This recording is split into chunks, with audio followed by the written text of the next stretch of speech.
Jadi yang menuduh ijazah palsu ini ada yang mendesain, ada yang Ada yang menyuruh. mendesain karena kan mereka takut Mas Gibran itu akan menggantikan Pak Prabowo atau Mas Gibran itu akan nyapres di 2029 gitu loh. Jokowi dengan Pak Prabowo ini adalah bestie atau saya istilahkan soulmate.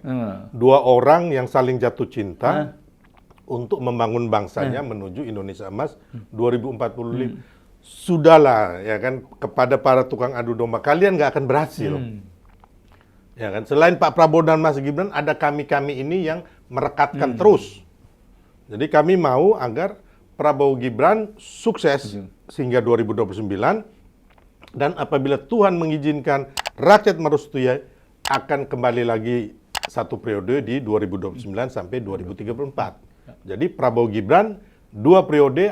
Yang saya melihat bahwa ada 2 menteri yang bukannya pergi ngurus negara bantu Pak Prabowo baru 6 bulan juga menjabat menteri, tapi sudah mulai bermanuver.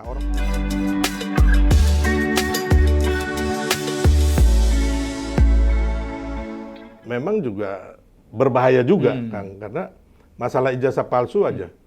Teman saya itu salah satu, pokoknya ada petinggi TNI dan Polri juga. Nanya, bro, itu gimana ijazah? Saya bilang, gimana sih kalian? Sampai dia benar. Saya bilang gini, Pak Jokowi itu tidak perlu menunjukkan ijazah aslinya sebenarnya. Sebenarnya tidak perlu. Karena apa? Orang yang menuduh ijazah ini palsu, ya kan? Dia sendiri belum megang ijazah palsunya yang asli mana. Terus dipalsukan tahun berapa? Terus siapa yang memalsukan? Ini aja belum ada gitu loh. Padahal menurut hukum kan siapa menuduh dia harus membuktikan kan. Ya, siapa yang mendalilkan dia harus membuktikan, ya kan. Nah, ini kan mereka nggak bisa membuktikan, hanya katanya berdasarkan sebenarnya kan, Kang, nanti kan yang berhak mengatakan palsu atau tidak itu adalah laboratorium forensik. Terus hasil ini kan masih bisa lagi nanti di pengadilan, dan pengadilan yang inkrah lah. Mungkin dari pengadilan negeri tinggi sampai inkrah gitu, di Mahkamah Agung. Tapi juga kita lihat juga yang mau mengadili nanti pengadilan mana nih? Antara pengadilan perdata atau pengadilan pidana. Nah, kalau mereka bisa, Kang, di pengadilan pidana karena mereka memfitnah, mencemarkan nama baik dan menyebarkan kebohongan melalui Undang-Undang ITE kan.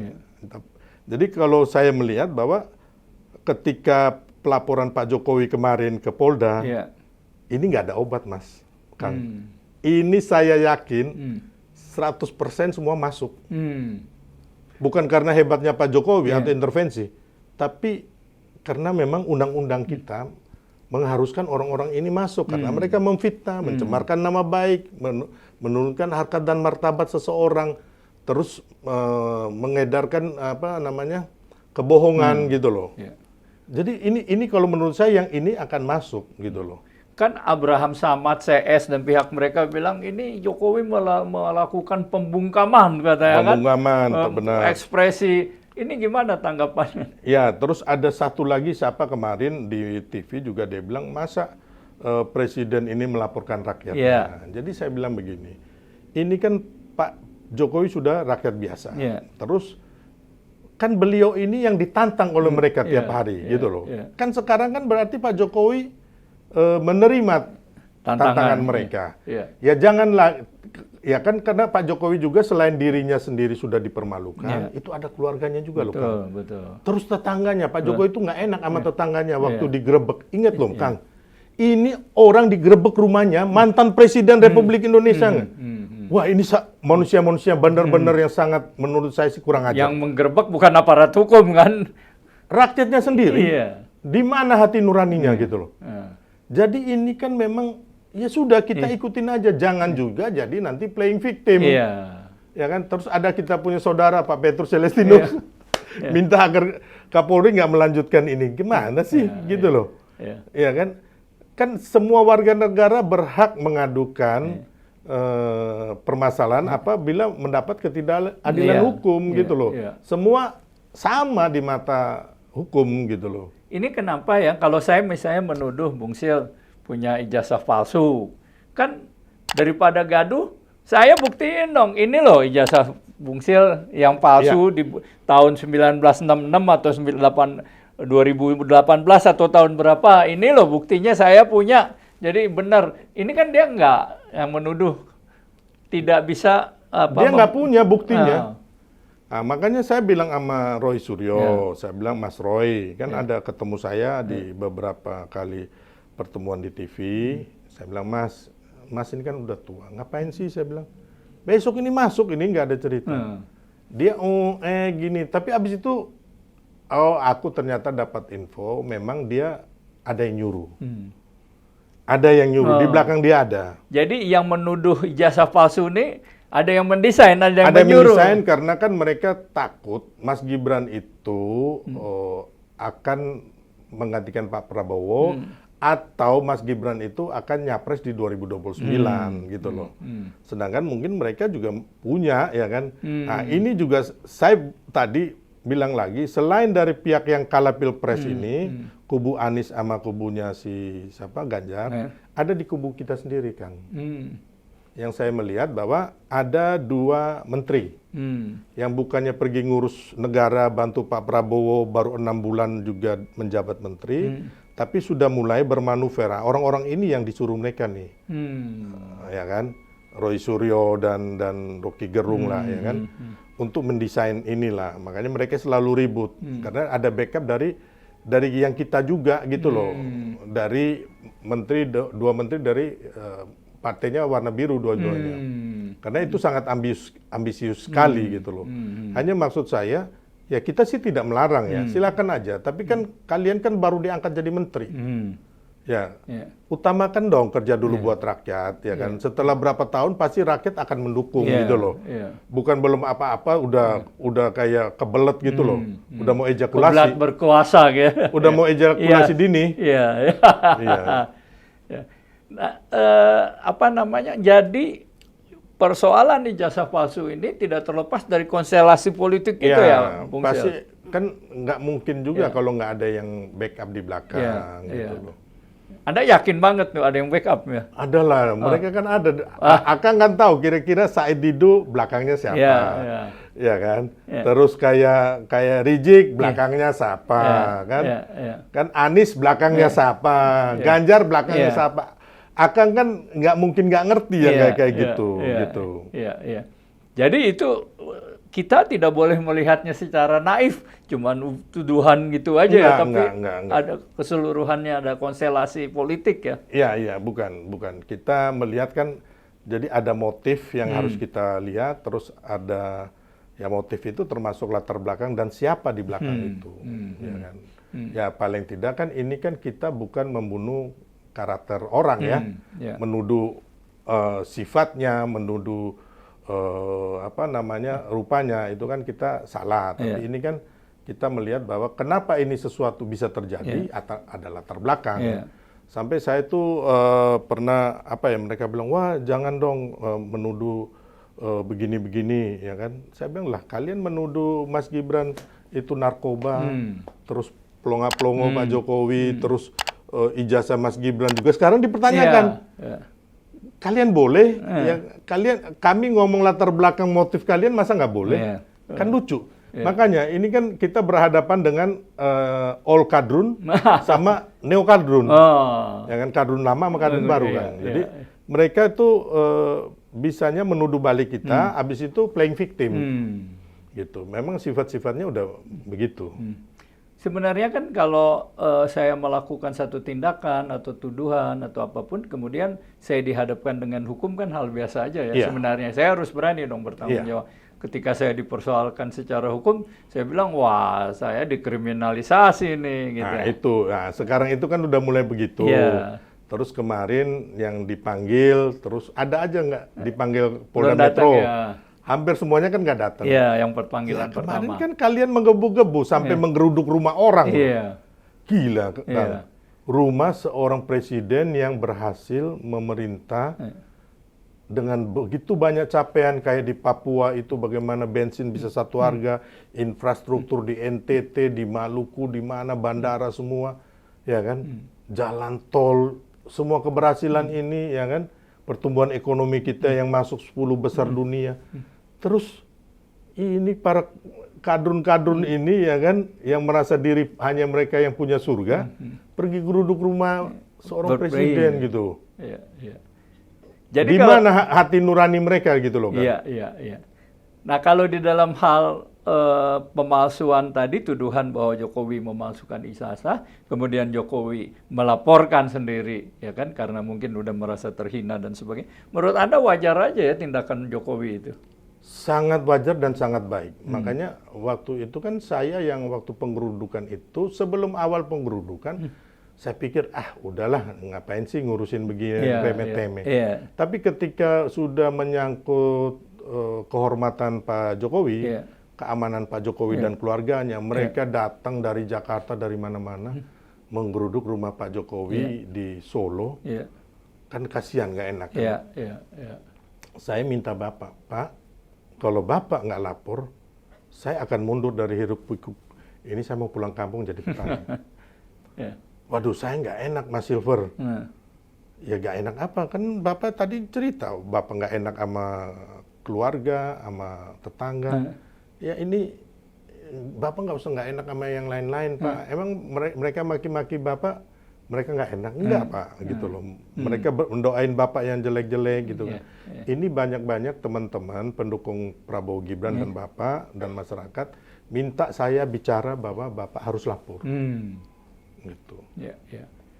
Nah, ini kan juga menarik ya, Bung Silver, seakan banyak juga hater-hater pembenci ini yang meletakkan semua kesalahan bangsa dan negara ini pada Jokowi. Bahkan kalau PSSI kalah, itu juga karena Jokowi. Ada orang bercerai, ada orang mencuri, itu juga kesalahan Jokowi. Gitu. Makanya, itu kenapa ini sampai terjadi kan dan gini, bagaimana makanya Anda melihatnya? ini kan kesalahan informasi. Yang saya bilang tadi kayak TKA Cina, seolah-olah orang Cina itu datang mau menjajah Indonesia. Jutaan orang datang ke Cina. Jutaan orang, ternyata kan hanya 80.000 orang dan mereka kerja, Kang. Yang kayak gitu kan nggak dikasih tahu. Terus yang kedua masalah utang.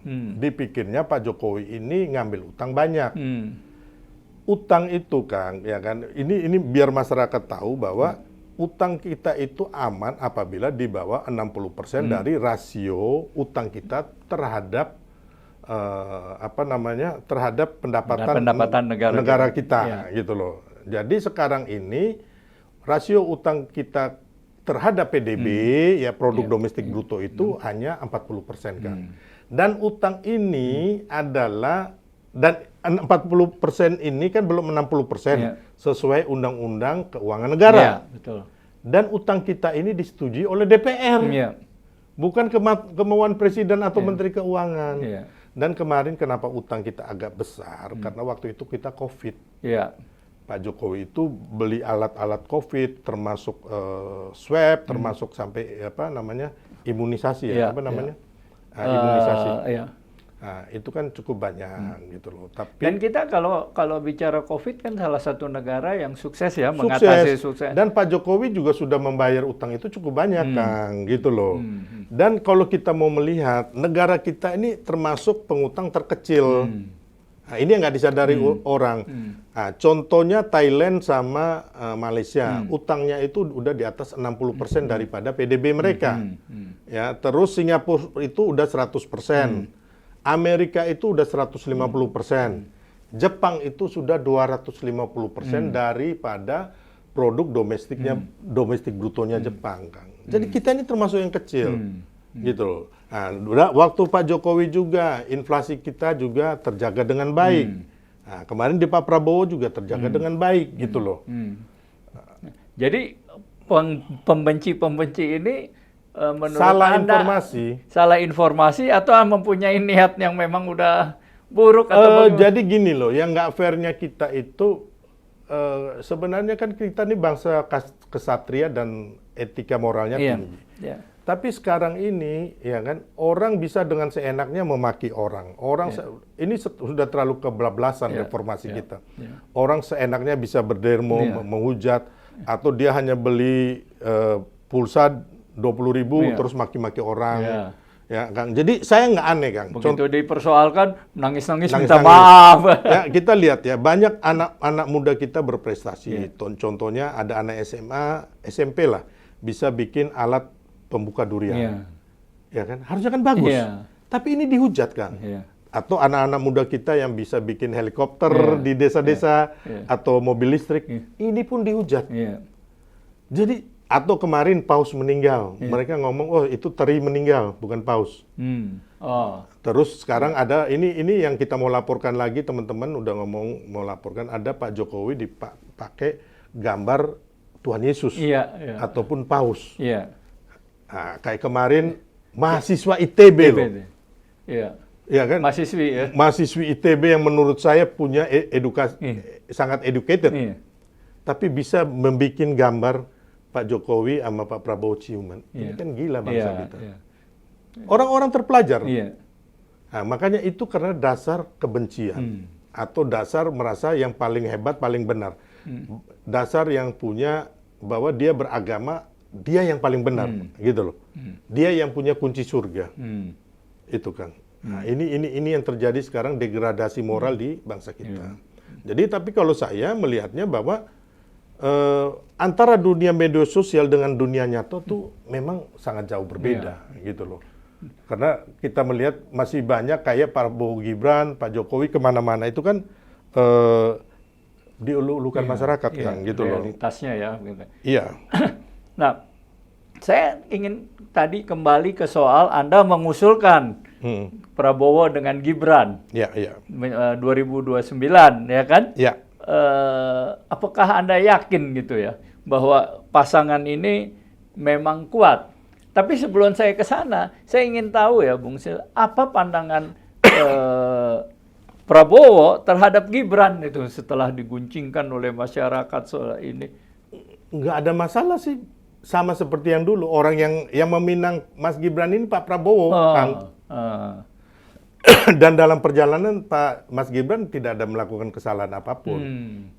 Makanya beberapa kali rapat kabinet Mas Gibran yang memimpin, terus kemarin juga kunjungan juga nggak dibatasin gitu loh. Ya.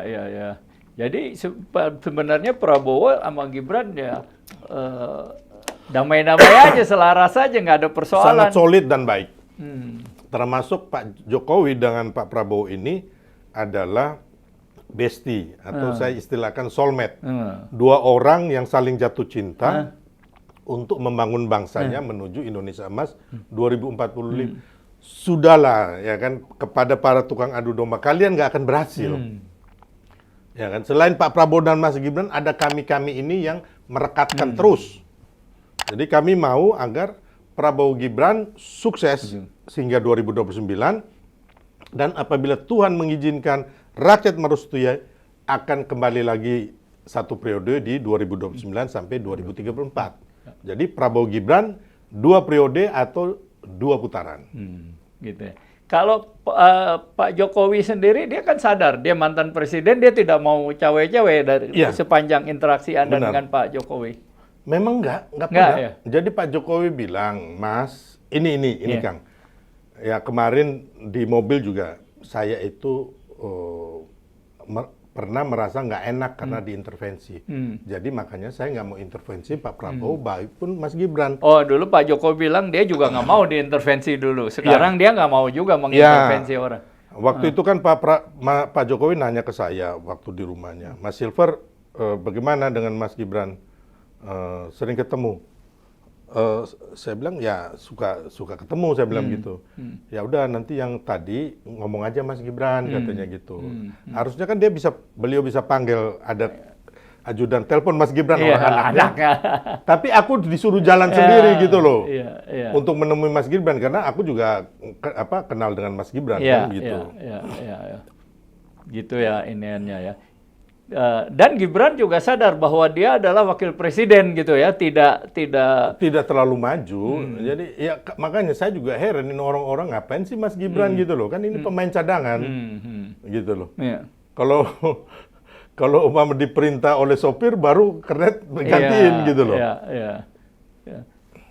Tapi orang-orang sedemikian rupa gitu, termasuk Bung Sil yang menyatakan ini kan menteri-menteri ini titipan Jokowi semua, Jokowi yang mendikte, ini gimana nih? Itu lebih salah lagi cara berpikirnya. Jadi gini, menteri-menteri yang ada sekarang itu adalah teman-teman Pak Prabowo waktu di pemerintahan Pak Jokowi. Jadi Pak Jokowi sendiri mempunyai rekam jejak mereka gitu loh. Karena kan tiap hari bareng. Oh, si ini masih bagus nih. Karena umpamanya di kelautan si ini bisa nih, di energi siapa nih.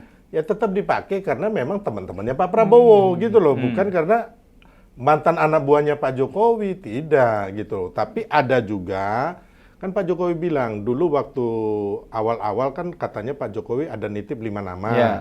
Ada Mendagri lah, Pak Tito lah, Bahlil, terus Pratikno, Jaksa Agung, Pak Tito, Jaksa Agung. Tapi kan Kapolri, ya kan, ternyata kan Pak Jokowi bilang kembali lagi, Mas, nggak enak diintervensi itu, ya kan. Hanya waktu terakhir Pak Jokowi bilang ya ada beberapa yang ditanya oleh Pak Prabowo, ini orang gimana?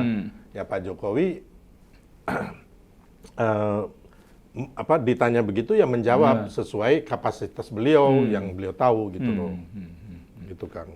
Jadi nggak benar lah itu ya bahwa nggak sama sekali lah. Prabowo ini menteri ini nggak ada itu ya iniannya. Nah, kembali kita ke pertanyaan-pertanyaan awal tadi dari sebagian purnawirawan itu ya. Apakah berarti purnawirawan ini tidak sadar mereka bisa dikendalikan atau menjadi alat dari sebagian orang sadar untuk menjatuhkan Gibran, tapi pada akhirnya akan ke Prabowo juga. Iya, jadi mereka juga kayaknya diagitasi ya. Saya kemarin ada saya hormat lah sama beliau, Pak Samsu Jalal. Kebetulan di TV ada 2 kali ketemu. Saya tanya, Pak, kita kan lagi menghadapi geopolitik dan ekonomi dunia yang nggak menentu. Harusnya kita bersatu dong. Bapak-bapak melakukan ini, besok kita teradu domba. Habis itu ada kerusuhan, bantai-bantaian. Apakah Bapak mau tanggung jawab? Dia merenung. Ya. Akhirnya dia membenarkan apa yang saya bilang. Pak, saya juga, suara Bapak 300 orang, masing-masing 1. Suara saya juga 1, ya kan? Suara petani kita atau direktur perusahaan apa, ya kan, atau tukang gojek itu sama-sama 1, setara, Pak. Gitu loh. Bapak bilang saya boleh dong mengatakan bahwa ini konyol, gitu loh, ya kan? Karena nggak ada kebaikannya buat bangsa kita. Yang Bapak lakukan ini adalah ajang adu domba. Nah, beliau akhirnya menyadari. Ya saya senang lah, tapi kalau yang lain saya nggak tahu, ya kan. Tapi kalau itu dilakukan oleh purnawirawan kan bisa bahaya. Kan harusnya TNI itu konstitusional sekali. Nggak kan? Bahaya juga sih, Kang. Enggak. Mereka nggak punya kekuatan juga kan. Harusnya saya bilang, bapak-bapak mereka ini ya kan meneladani atau membantu. Pak Prabowo juga yang mantan jenderal. Terus Panglima TNI, Kapolri, Kasat. Yang termasuk Kementeri Pertanian, bagaimana saat ini kita udah swasembada beras, ya, itu kan mereka ke sawah, terus bagaimana pengairan ini, ya kan, pompa-pompa air. Saya pernah ke Kasat ya, beliau menunjukkan di ruangannya ada pompa-pompa air yang dibagikan ke seluruh Indonesia. Harusnya bapak-bapak itu membantu ini dengan turun ke sawah, turun ke jalan, terus mengusut kasus korupsi, terus mendesak agar undang-undang perampasan aset dan uang kartal segera diterbitkan gitu loh, diresmikan. Nah, terus bagaimana supaya kita ini Bapak membantu Pak Prabowo agar kita berdaulat di bidang pangan, berdaulat di bidang energi dan berdaulat di bidang air, bukan terpengaruh oleh orang-orang yang tidak bertanggung jawab. Dan kemarin saya salut ya, beliau menerima gitu loh, oh iya benar, bahkan dia ngomong di TV lagi live bahwa apa yang saya katakan benar gitu loh. Pak Samsu Rizal, karena beliau juga usur, sebenarnya beliau bilang dia hanya maksud untuk ibadah sih. Karena kan beliau nggak tahu, beliau kaget ketika saya cerita bahwa TKA kita itu 800.000, yang di Indonesia TKA Cina hanya 80.000. Mereka nggak paham itu. gitu Kang. Jadi sebenarnya pernyataan itu di mata Bung Sil nggak bahaya-bahaya amat, biasa aja gitu ya? Enggak sih, nggak akan terpengaruh lah. Rakyat kita juga udah pinter lah, udah cerdas lah, nggak ini. Itu dinamika aja ya? Ya dinamika. Tapi ya kan ini kalau mereka bersatu, bohir-bohir itu kita harus waspada juga. Oh, gitu. Nah, Bung Sil tadi kan bilang akan mendukung Prabowo Gibran bukan hanya untuk periode sekarang aja, tapi 2009 tambah 5 tahun lagi, jadi 2 periode. Nah, kalau kita lihat program-program Prabowo, ya, Presiden, itu kan banyak juga yang sebenarnya populis ya, perakyat. Walaupun untuk itu membutuhkan banyak biaya. Nah, apakah Bung Sil yakin nih program semacam ini bakal sukses? Ya pun, yakin sekali. Karena kita lihat satu hal ya, makan bergizi gratis. Kang, makan bergizi gratis saat ini di bulan awal Mei ini sudah hampir 3,3 juta. Jadi melebihi target dari 3 juta. Dan akan dipenuhi penerima manfaat itu 82,9 di akhir Desember. Ya. Memang Kang, secara teknis makan bergizi gratis adalah mungkin satu. Yang kemarin katanya apa kemarinnya isunya? Ada yang keracunan. Ya, yang kayak gitu, ada yang belum bayar. Ya, belum bayar kan udah diberesin. Yang keracunan ini dari 3 juta ya wajar lah ada kayak gitu, ya kan secara teknis. Tapi kan itu juga harus ditindak, ya kan menurut saya. Tapi nanti ketika MBG ini udah berjalan, contohnya untuk Provinsi NTT kan. Nah, APBD NTT itu hanya 3 triliun. Tapi kalau MBG ini berjalan, akan ada tambahan untuk NTT itu 8 triliun. Kita bayangkan 11 triliun berputar di NTT, berarti kan akan melahirkan usahawan-usahawan baru, ya kan? Mungkin penyedia telur, penyedia ayam, penyedia buah lah, apa segala macam, ya kan? Beras lah, ya kan? Terus rumah-rumah untuk memasak lah, apalah. Jadi ini ada selain memang ini kan uangnya kan habis gitu loh, nggak akan kembali kecuali Danantara kan, memang beda atau BUMN yang BUMN kita harus ada cuan kan. Ini kan memang dihabiskan untuk rakyat gitu. Tapi kan ada pertumbuhan ekonomi. Perputaran uangnya di sana. Ya, sama seperti IKN kan. Ya kan itu kan dari klausul mereka kecuali IKN. IKN kan dipikirnya Pak Jokowi. Sedangkan IKN ini kan kalau kita mau lihat bahwa memang sudah dari zaman Bung Karno kan.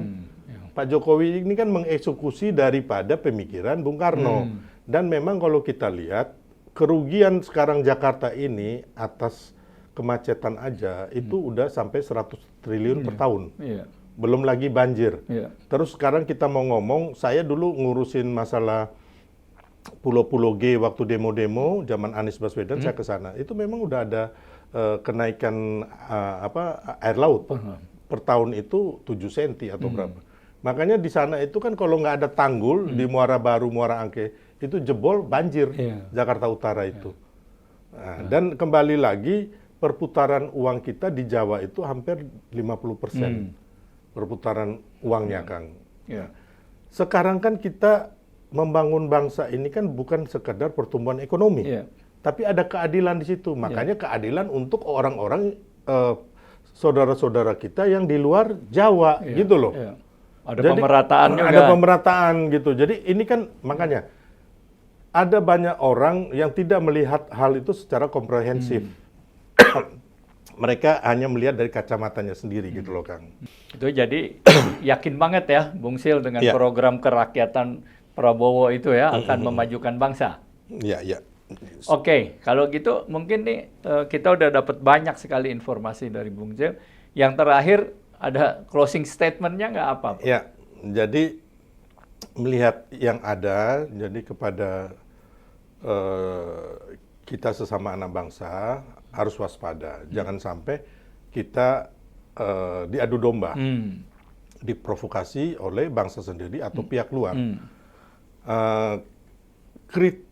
Kritik itu sangat bagus, tapi kritik itu harus konstruktif dan didasari oleh nurani, bukan didasari oleh ambisi dan kebencian. Karena apa? Karena apabila kita kritik didasari oleh kebencian dan adu domba, ya kan? Makanya yang kita pertaruhkan adalah kesatuan bangsa kita, rakyat kita, intinya itu. Ya. Okay. Dan kita harus yakin bahwa Pak Prabowo dan Mas Gibran ini apabila didukung oleh kita semua akan berhasil untuk menunaikan sesuai janji kampanyenya yang kemarin. Dan saya adalah satu pihak yang ikut berkampanye. Saya punya tanggung jawab moral di situ karena saya menjadi wakil ketua tim kampanye nasional Prabowo Gibran. Gitu. Oke, terima kasih Bung Sil. Terima kasih. Ya, mudah-mudahan dalam aktivitas tetap sehat, ya, tetap berkontribusi buat bangsa dan negara. Terima kasih. Baik, demikian dialog kita dengan sobat kita, Bung Silveter, dan tentu saja tidak perlu saya simpulkan, tidak perlu saya ulangi lagi, Anda bisa mengambil kesimpulan sendiri, dan demikianlah akhir dari dialog ini. Sebelum mengakhiri, saya ingin mengulang lagi, tegakkan hukum, berikan keadilan. Saya Wina Armada Soekardi, sampai jumpa pada episode yang akan datang. Terima kasih.